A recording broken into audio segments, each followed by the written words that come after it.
കോട്ടയത്ത് Thomas Chazhikadan UDF ലേബലിൽ vote പിടിക്കുന്നുവെന്ന ആരോപണവുമായി UDF. LDF ആണെന്ന് ധൈര്യമായി പറയാൻ സാധിക്കുന്നില്ല എന്നും പോസ്റ്ററുകളിൽ ഇത് വ്യക്തമാണെന്നും ഫ്രാൻസിസ് ജോർജ് ആരോപിച്ചു. UDF തെറ്റിദ്ധാരണ പരത്തുന്നുവെന്നായിരുന്നു ചാഴിക്കാടന്റെ പ്രതികരണം.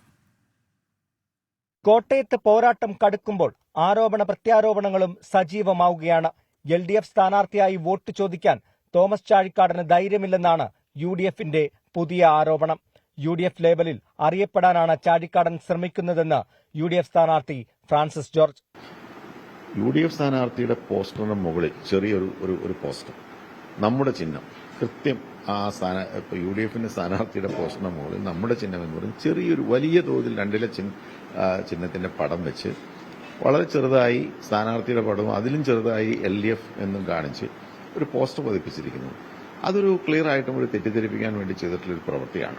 എന്നാൽ ആരോപണങ്ങളെ പൂർണ്ണമായും തോമസ് ചാഴിക്കാടൻ തള്ളി. തെറ്റിദ്ധാരണ പരത്തുകയാണ് UDF എന്നും UDF പുറത്താക്കിയപ്പോൾ കാലുപിടിച്ച് കിടക്കാതിരുന്നത് ആത്മബോധമുള്ളതുകൊണ്ടാണെന്നും ചാഴിക്കാടൻ പറഞ്ഞു. യാതൊരു കാരണവശാലും അങ്ങനെ ഉണ്ടായിട്ടില്ല. ഞാൻ UDF സ്ഥാനാർത്ഥിയായിട്ടാണ് കഴിഞ്ഞ തവണ മത്സരിച്ചത്. പക്ഷേ UDFൽ നിന്നും ഞങ്ങളെ പുറത്താക്കി എന്ന് പ്രഖ്യാപനം വന്നപ്പോൾ ഞങ്ങളുടെ ആത്മബോധം ഞങ്ങളെ അവിടെ കെട്ടിക്കിടക്കാൻ കാലുപിടിക്കാൻ അനുവദിച്ചില്ല. ഒരിടത്തും ഇപ്പോൾ UDF എന്ന് പറയാറില്ല. ഒരു കാരണവശാലും അങ്ങനെ പറയുകയില്ല. 24 കോട്ടയം.